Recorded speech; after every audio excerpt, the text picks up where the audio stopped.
one of the dumbest trades in NBA history. When you talk about Jaylen Brown, your former Finals MVP, Conference Finals MVP, NBA champion, if you're Brad Stevens, he just basically handed the Philadelphia 76ers a trip to the NBA Finals next year. Wednesday afternoon, July 1st. Free agency's supposed to be about signings, not seismic trades. And then Shams Charania drops a headline that stops the entire NBA world in its tracks. Boston Celtics have traded All-NBA star 2024 Finals MVP Jaylen Brown to the Philadelphia 76ers. Jaylen Brown, Finals MVP, five-time All-Star, the guy who just eliminated the Sixers' rival in a decade of playoff wars, is now a Philadelphia 76er. Not traded to a lottery team looking to rebuild, not shipped somewhere for picks, traded to the team that just knocked his team out of the playoffs 2 months ago. The 76ers are sending Paul George, a max contract, 9-time All-Star, and 4 draft picks to Boston. And in return, they get a 29-year-old two-way wing who spent the last 10 years making Eastern Conference contenders' lives miserable. Here's the part that should stop you cold. Brown never asked for this. He didn't demand out. Boston shopped him, and Philadelphia said yes before anyone else could blink. So the question isn't whether this is a big trade. It obviously is. The question is whether it actually fixes what's been broken in Philly for 2 straight years, or whether it just swaps one set of problems for another. Because on paper, this looks like a walk-off home run, but this front office has been burned by on paper before. So let's actually dig into it. To understand why this trade happened, you have to go back to the summer of 2024, when the Sixers handed Paul George a 4-year, $212 million max contract. At the time, it made sense. George was coming off a strong year with the Clippers, Embiid had just won MVP, and Philadelphia thought they'd built a top 3 trio in the East. It never came close to working. Over his 2 seasons in Philadelphia, George played in just 78 total games, barely a season's worth of availability stretched across 2 years. He averaged 16.7 points and 5.3 rebounds, numbers that would have been disappointing even without the missed time. And this past season, it got worse. George was suspended 25 games without pay in January for violating the NBA's anti-drug policy. He didn't return to the lineup until March. To his credit, when George did come back, he actually played well, averaging 16.4 points per game in the playoffs and looking like a real contributor in Philadelphia's first-round comeback against Boston. But by the time he got right, the goodwill was gone. A CBS Sports ranking in March had listed George's contract among the 5 worst in basketball, and that was before the suspension. So when free agency opened and the Celtics, fresh off missing out on a run at Giannis, started shopping Jaylen Brown, Philadelphia's new president of basketball operations, Mike Gansey, saw an opening. Get younger, get healthier, get a player who was 5 years removed from a Finals MVP instead of 2 years into decline. It wasn't complicated. It was addition by subtraction, wearing the shape of a blockbuster. Here's what makes this trade even stranger. Jaylen Brown wasn't supposed to be available at all, and if he was, it was supposed to be for Giannis, not Paul George. With Jason Tatum sidelined for most of this past season recovering from a ruptured Achilles, Brown had to carry an enormous offensive load in Boston, and he delivered a career-high 28.7 points per game, to go with 6.9 rebounds and 5.1 assists, good enough to drag the Celtics to a 56-win season and the number 2 seed in the East. That's not a guy playing out the string. That's a guy having arguably the best season of his career. But then Boston ran into Philadelphia in the first round and blew a 3-1 series lead in historic fashion, becoming the first team ever to lose a series after going 32-0 all time when leading 3-1. That loss set everything in motion. Boston spent most of June trying to package Brown and 2 unprotected first-round picks to Milwaukee for Antetokounmpo. When Milwaukee instead sent Giannis to Miami, Boston had a decision to make. Bring Brown back into a locker room where he'd just watched his front office try to trade him for someone else, or move on completely. They chose to move on. They were actively shopping, full-blown shopping Jaylen Brown around the league. My understanding is Jaylen Brown throughout all of this never requested a trade. He never asked out of Boston. This was all the Celtics. He didn't ask out. His team decided he was worth more as trade equity than as a cornerstone. And Philadelphia, a division rival who just eliminated them, is who ended up with him. So who exactly is Philadelphia getting?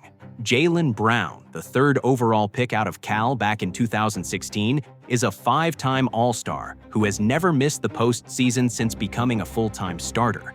He's played in more combined regular season and playoff wins than any other player in the league since he entered the NBA, 523 of them by his own count, which is more than Denver has won with Nikola Jokic over that same stretch. In 2024, he won Finals MVP as Boston captured its 18th championship.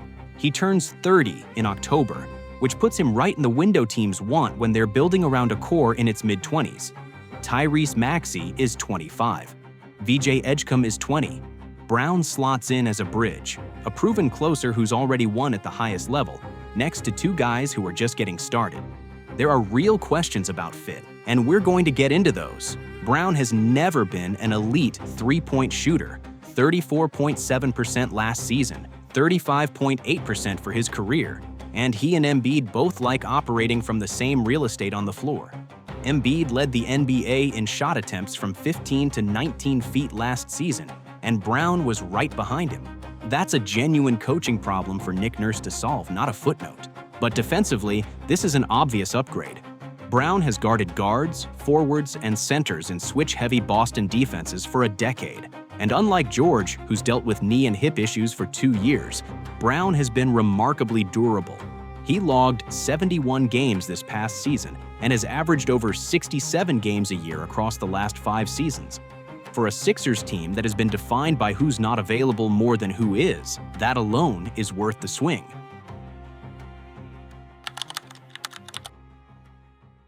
None of this trade happens without what Philadelphia already had. Tyrese Maxey just finished the best season of his career, a career-high 28.3 points, 6.6 assists, 4.1 rebounds, and 1.9 steals per game, earning his first All-NBA selection. He did it while leading the NBA in minutes for stretches of the season and carrying an offense that, for long periods, didn't have a healthy Embiid or George to lean on. And then there's VJ Edgecombe. The Sixers took him third overall in last June's draft, and he opened his career by dropping 34 points in his NBA debut, the third most points ever scored in a debut in league history, trailing only Wilt Chamberlain's legendary 43-point game, and completely shattering Allen Iverson's franchise record of 30. He went on to average 16 points, 5.6 rebounds, and 4.2 assists across 75 starts, finishing among the league's top rookies in scoring, assists, and steals. This is a 20-year-old who just played meaningful playoff minutes in a conference semifinal in his first professional season. That's the part of this trade that gets lost in the noise around Brown and George. Philadelphia isn't betting everything on one 36-year-old's decline continuing to reverse. They're building a timeline where Maxey and Edgecombe are the engine, Embiid is the ceiling when healthy, and now Brown is the proven playoff performer holding it all together in the moments the young guys haven't faced yet. Here's the uncomfortable truth underneath all of this.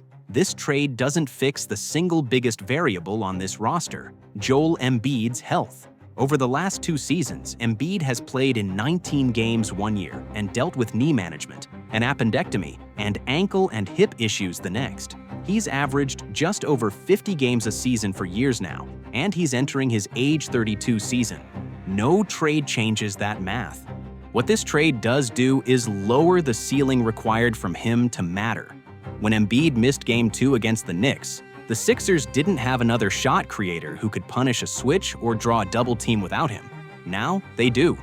Brown doesn't need Embiid on the floor to be effective, and he doesn't need a system built entirely around him either, which matters enormously on a roster that spent 2 years hoping health would solve everything on its own. So no, this trade doesn't guarantee Philadelphia beats the Knicks next spring. It doesn't guarantee Embiid plays 60 games.